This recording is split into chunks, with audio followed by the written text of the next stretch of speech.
Hello friends, this video is about JavaScript. In fact, over here I will be showing you different JavaScript operation. So what is right over here? I have got one HTML page and it is simply connecting to an external JavaScript, this particular file by the name called student.js, and I have got one empty div by the ID called output. Here I'm going to show the resultant data that is going to come from JS.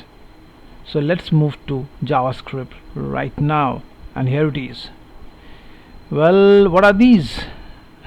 Don't worry, let me uncomment one after the other and then the thing will be crystal clear.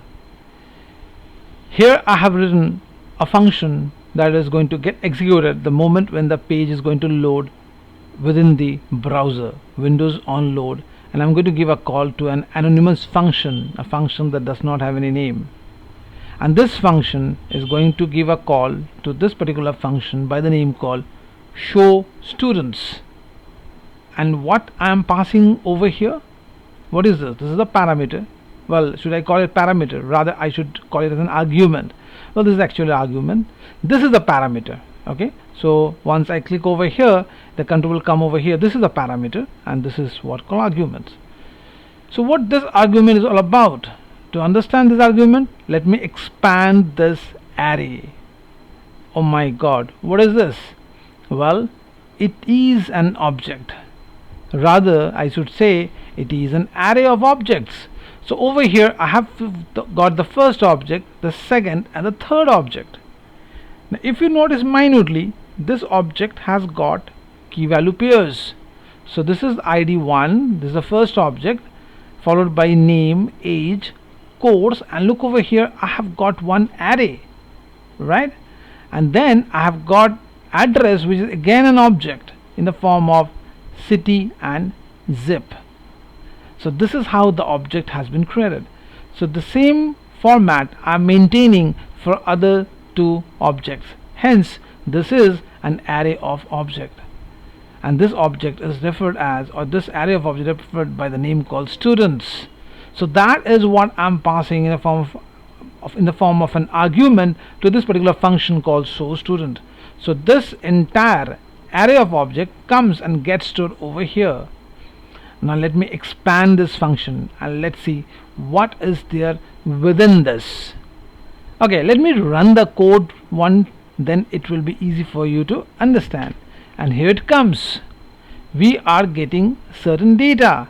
So what this data is all about, let's explore that.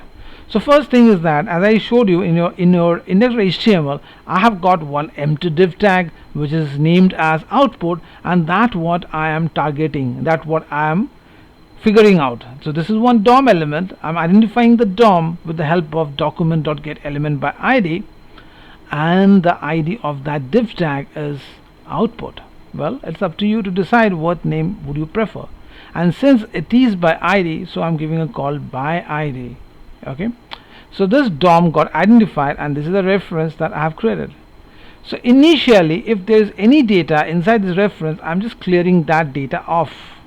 Okay, great.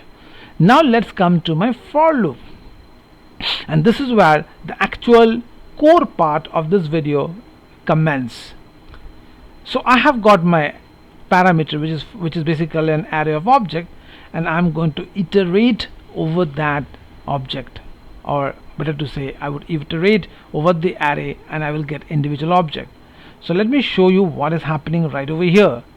So in each iteration, so this is my array of object. When I'm iterating for the first time with the help of for each, in each iteration it will pick up one object at a time. So for the first iteration it picked up this object, and that what got stored inside the reference called S.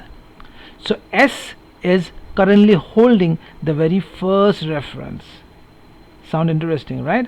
Inside this S I have got this entire object, so I can easily identify that object and I can generate certain output. Let me talk about this line. Well, if you notice over here, this is called backtick. So with the help of backtick I can perform template literals. So template literal means in the same statement I'm going to print the value of the variables or the value of a reference. Like over here I'm interpolating dollar within curly braces s. So s is holding the following object, and what I want is I want to print this object. I want to print the name that is present in this object. So for that reason, dollar within curly braces s dot name.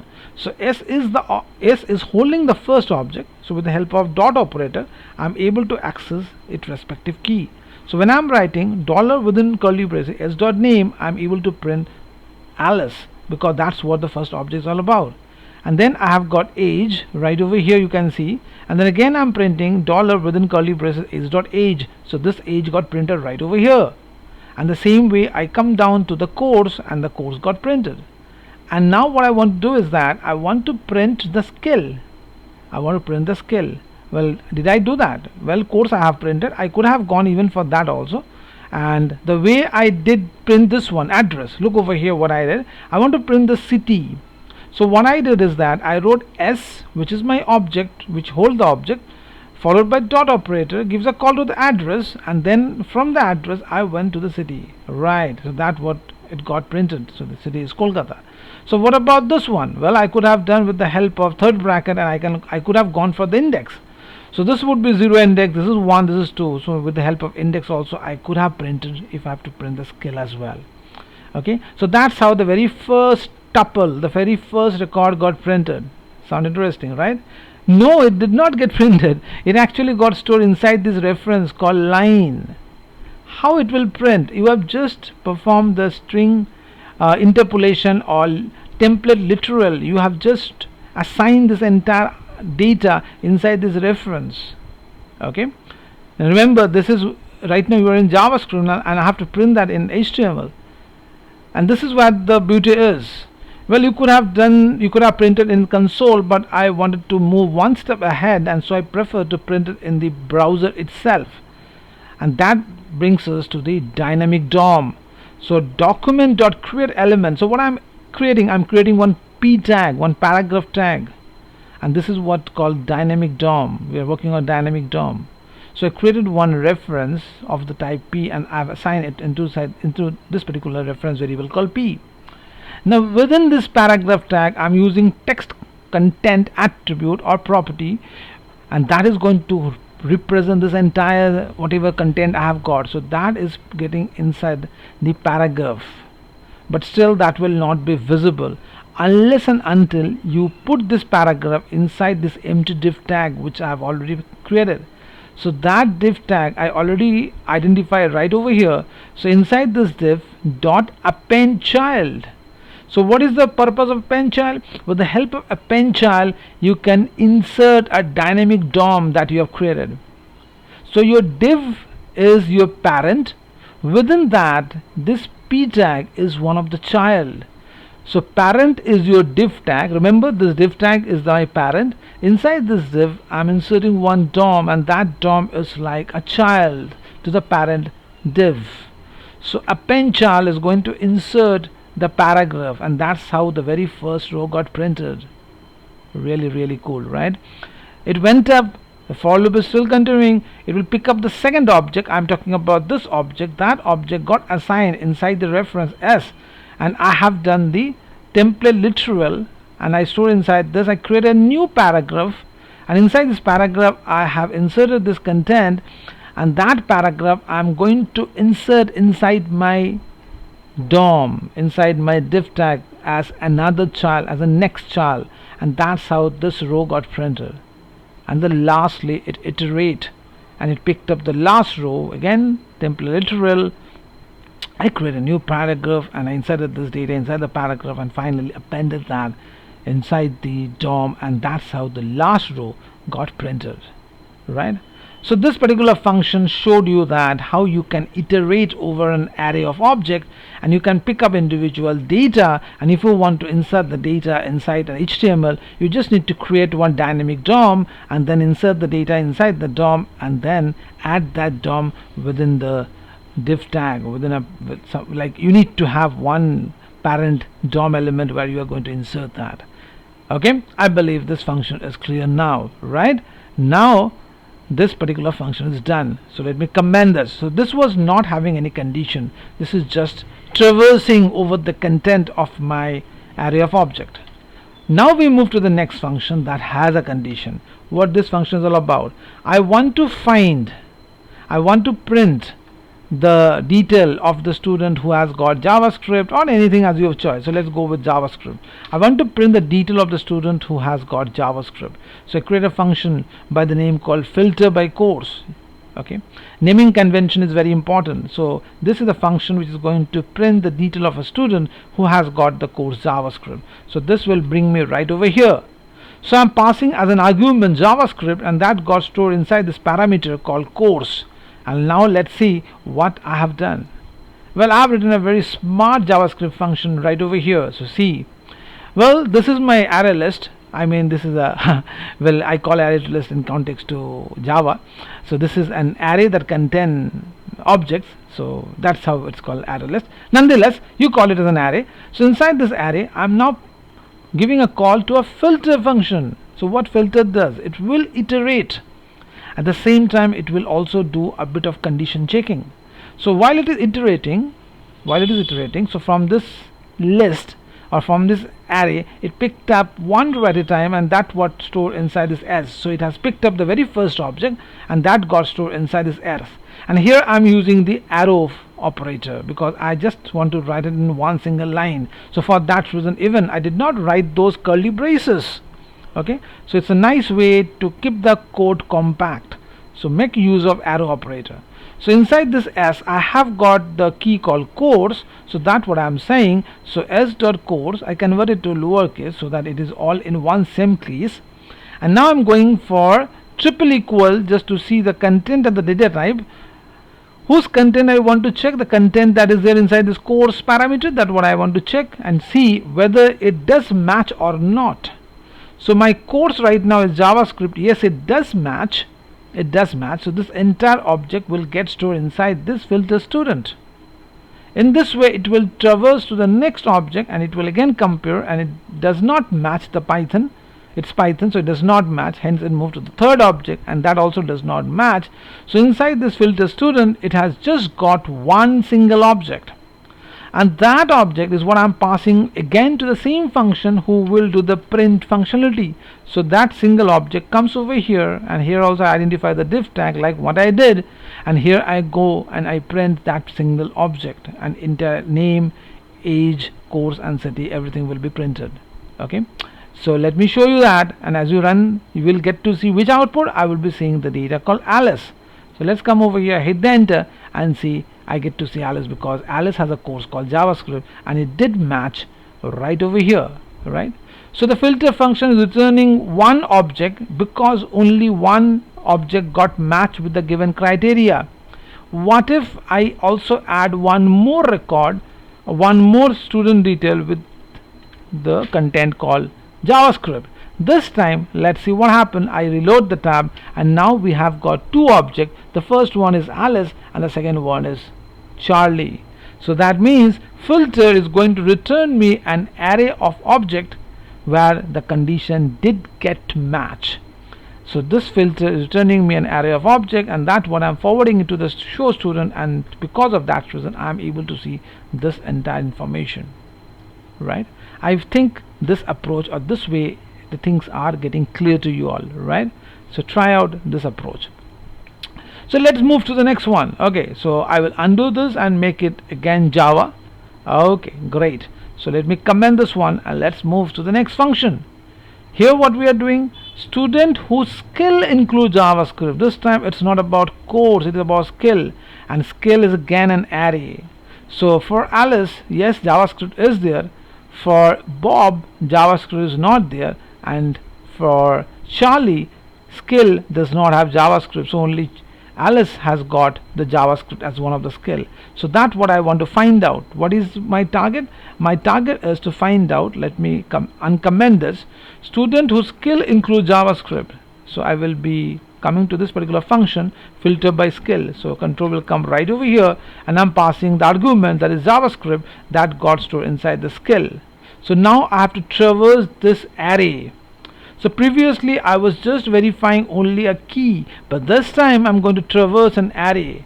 So I have to reach to this particular key, and then I have to compare the data which I have stored inside the skill as JavaScript with all of these array index. So I have to again iterate. So you need to iterate over this element. So how would you do that? And that brings us to another important function that is called include. So first we are going to filter. First it's going to pick up the data one row at a time. So this entire object will come and will get stored inside this, and then from there, from that object dot skill, so it will bring me right over here, and then I'm going to give a call to includes. So include is a special function in JavaScript which will do comparison in context to the array. So that means my data over here is JavaScript, so it's going to compare each of this object and this array to check out who has got the data called JavaScript. So according to this scenario, right now it is only Alice who has got JavaScript. So let me press enter over here, and I'm supposed to see Alice details. Yes, isn't it great? Okay, let's do one thing. Let me put JavaScript also in one more object right over here, and let's see, am I going to see the information of Bob as well or not? And I hit the enter. Yes, my dear friend, it is even showing the detail of Bob. So that means the include function will include and will check all the array present in each of the object, and again filter is there, so it is going to return me an array of those objects that did match the given condition. Okay, and finally that array I'm going to pass to this particular function, so students. So this particular function is working like a common function where it is responsible for printing out the data in the HTML rather than inside the console log. So this is far more challenging because you are iterating each of these objects, and you are creating a dynamic DOM, and then you are using the appendChild to embed the dynamic DOM inside the parent container. Okay, so try out, do your exercises like this way. Definitely you will become a very skilled in the field of JavaScript. Okay, so long I was working on single parameter. Now we have got two parameters. Let me show you that. Let me comment this one.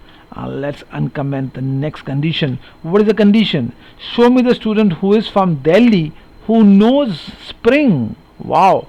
So you are getting the data of the city name, and you are also getting the name of the course. So let's check out, is there anyone? Yes, I have the city, that is Delhi, and the skill is also spring, so it is Charlie. So I'm expected to see this particular result because this one is Mumbai, this one is Kolkata, so only this object is supposed to get printed.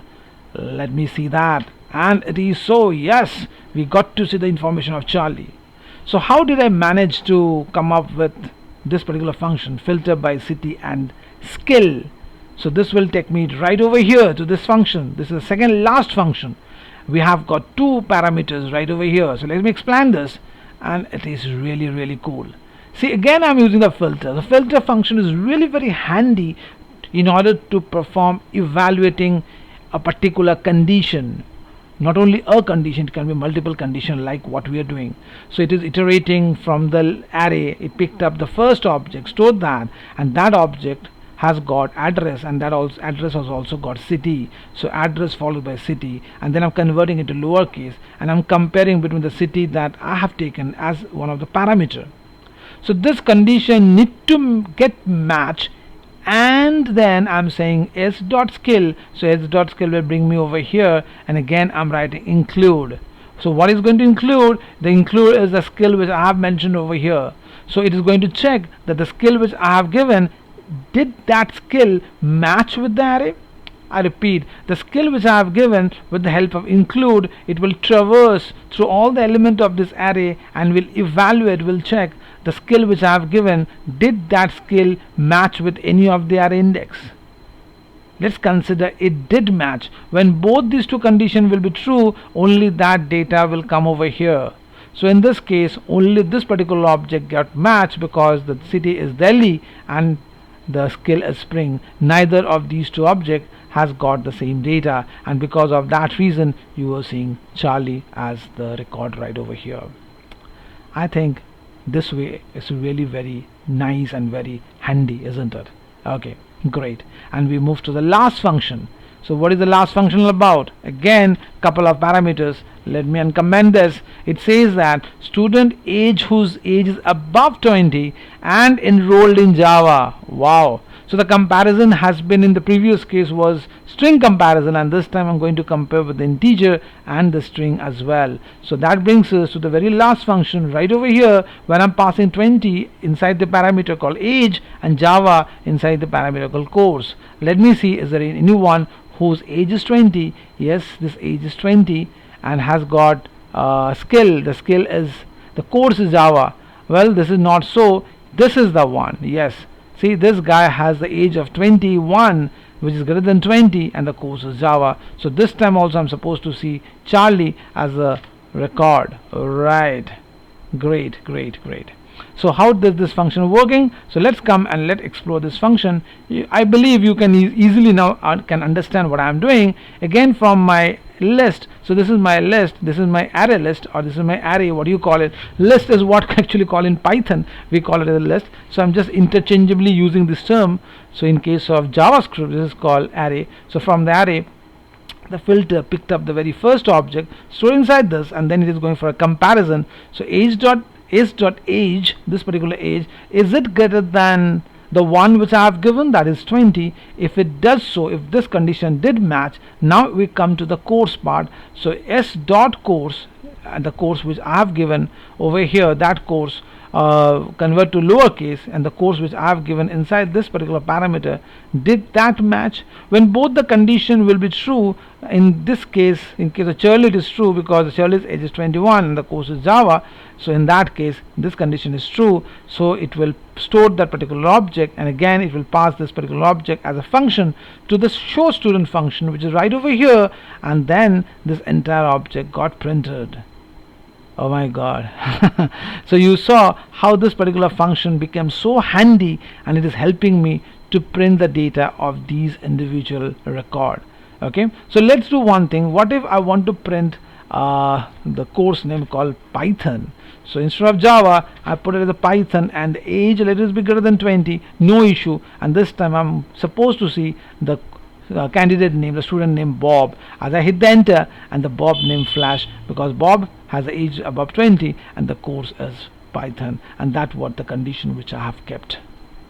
Okay, so over here we did come across how many functions? 1 2 3 4 5 functions we have seen, and we also seen how we are performing search operation, how we are evaluating, and how exactly it is returning the data. That can be a single object, or that can be an array of objects, and then with the help of dynamic DOM I'm printing that directly in the HTML.